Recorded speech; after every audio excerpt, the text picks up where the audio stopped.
ప్రజల టెండెన్సీలో ఒక స్పైసీనెస్ ఉంటది. ఆ స్పైసీనెస్ కోసం ఆశపడతారు అన్నటువంటిది గతంలో ఒక చిన్న కథ చెప్తానమాట. ఇద్దరు ఫ్రెండ్స్ ఇట్లా కూర్చొని మాట్లాడుకుంటా స్పైసీనెస్ అని ఒకళ్ళు లేదు లేదు ప్రజలు అట్లా ఆలోచించరంటే, సరే నేను నిన్నే అడుగుతున్నానురా. ఒక రాష్ట్ర ప్రభుత్వానికి కేంద్ర ప్రభుత్వం ఒక 1,00,00,000,000 ఇచ్చింది. ఆ 1,00,00,000,000తో ఈ బ్రిడ్జి కడుతున్నారు, ఈ రోడ్డేస్తున్నారు. అలాగే సో అండ్ సో చోట మంచినీటి వసతి కల్పిస్తున్నారు. సో అండ్ సో చోట వ్యవసాయ రైతులకు కల్పిస్తున్నారు. అదే సందర్భంలో ఇది ఒక పక్కన పెడితే, మరోవైపున సన్నీ లియోన్ వచ్చేటప్పటికి ఒక హీరోతో కలిసి లేచిపోతానికి ప్లాన్ చేసిందట. పోలీసులు పట్టుకునే ప్రయత్నం చేస్తే నేను లేచిపోతాను నీకెందుకని అడిగిందంట. ఈ రెండిట్లలో అంటే అనగానే అదేంద్ర సన్నీ లియోన్ ఎవరితో లేచిపోయిందిరా అని అడిగాడు. అరే నీకు ఇప్పటిదాకా నేను చెప్పిన దాంట్లో డెవలప్మెంట్ ఆస్పెక్ట్స్ అన్నీ చెప్పాను, అదేమి నీకు ఆనలేదు.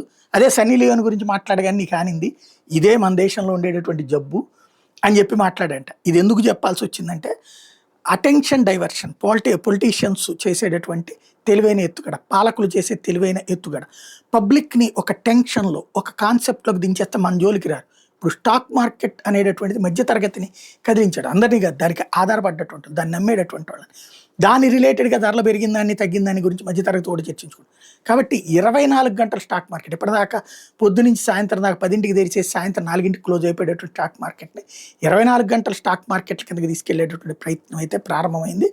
ఒక అమెరికాలో ప్రారంభమైతే అది ప్రపంచవ్యాప్తంగా తయారవుతుంది.